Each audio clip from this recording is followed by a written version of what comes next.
Okay, today we're going to be studying the point-slope formula. The point-slope formula is y minus y1 equals slope, that is to say m, times parentheses, x minus x1, close paren. So if we know the slope at any point on a line, we can substitute those values in using this formula. So let's look at our first example. Write the equation of the line through point -6, +2, with a slope of -2/3 in slope-intercept form. That is to say, our answer will be in the form of y equals mx plus b. Now we have the slope and we have a point. So let's use the point-slope formula. Now this y is going to be the y that we're left with when all is said and done. We don't need to worry about that, but you'll see as we go along.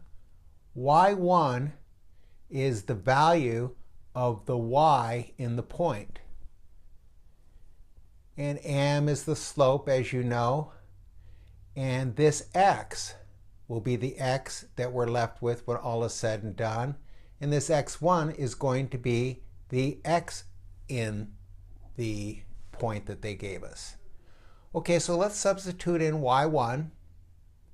y1 is +2, but there's a negative in the formula, so you see a negative in front of it, and it's -2 now.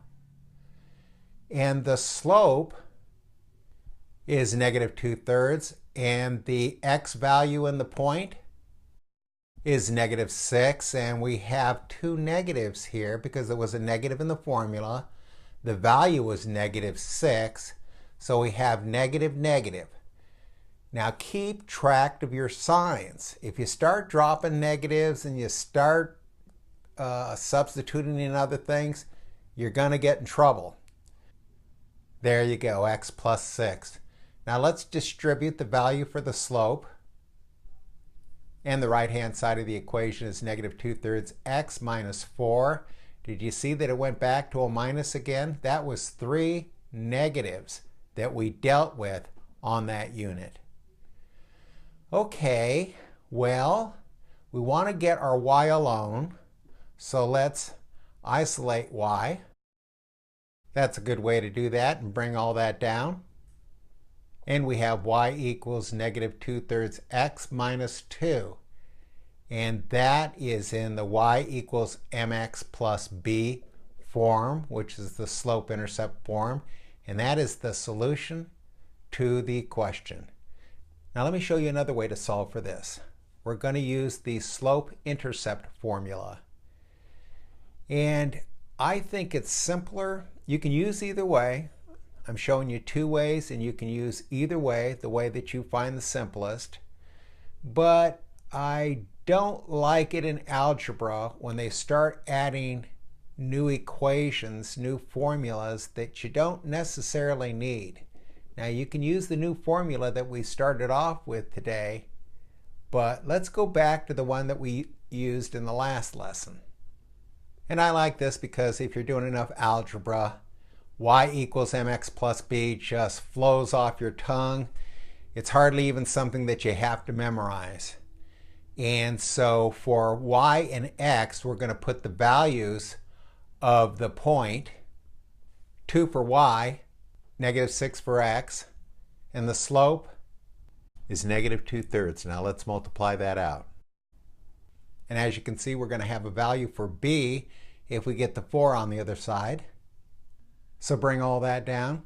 And so we have a value for b, and now we have a value for the y-intercept and the slope. So let's use the slope-intercept formula. Let's insert that value for b that we just got. And our value for m, if you remember, is -2/3. So let's substitute that in there. And y equals -2/3 x minus 2. And that's the same answer to the same question. And so whichever way that you think is easiest to do that, we'll do that. And now let's try another problem to solve for a line if they only give us 2 points. Find the equation of the line that passes through the points -2, +5, and 4, -3. So we cannot find the solution to any line unless we know the slope. And do you remember the slope formula? Slope equals y2 minus y1 over x2 minus x1. And as we discussed before, it does not matter which point you call the first point or the second point, but since this one is listed second, why don't we use that as second? And it's going to be y2 is -3 minus y1, which is 5. So -3 minus 5. And x2 is +4. So we're going to put that in the first slot, minus -2. So it's minus minus 2. That's right, it's going to be plus plus 2. And so let's bring that on out. -3 minus 5 is -8. 4 plus 2 is 6. And that looks like a fraction that we need to reduce. And that's -4 over 3, or -4 thirds. And so that's our slope is -4 thirds. And we have a point. Which point are we going to use? It does not matter. You're going to come up with the same answer. So let's use our point slope formula. And you can use that with the slope intercept formula. But we're going to do it with the point slope formula this time. And so we have y, which we leave alone, and -y. Let's use the first point. That would be 5. So that's y minus 5. And I've warned you before, it's a +5, but it's a negative formula. So it's going to be y minus 5. Let's insert the value for the slope and the x value for the first point, which is -2. And that's -2, which becomes +, and let's distribute this value in front of the parentheses, which leaves us with -4 thirds x minus 8 thirds, and we need to bring that -5 over and bring all that down. And that will leave us with y equals -4 thirds x plus 7 thirds. That's 7 thirds. You might need a calculator or do some work to get that fraction. But that is the answer. That's the solution for that equation.